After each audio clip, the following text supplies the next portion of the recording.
Welcome to a Foxy Tech Tips tutorial on enabling and disabling Google Chrome cookies on Android. If you find this tutorial helpful, please consider subscribing to my channel and liking the video. Open up Google Chrome on your Android device. Tap on the three vertical dots button in the top right corner of the page.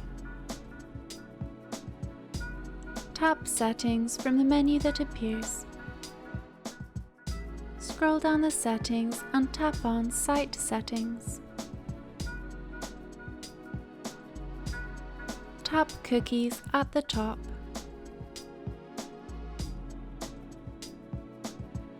Here you have a few different cookie options.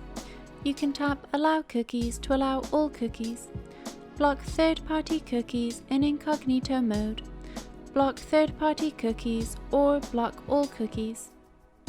Note that blocking all cookies may cause some websites to function incorrectly. And that draws an end to this tutorial. Please like the video if you found it helpful and subscribe to Foxy Tech Tips for more Android tips and tricks.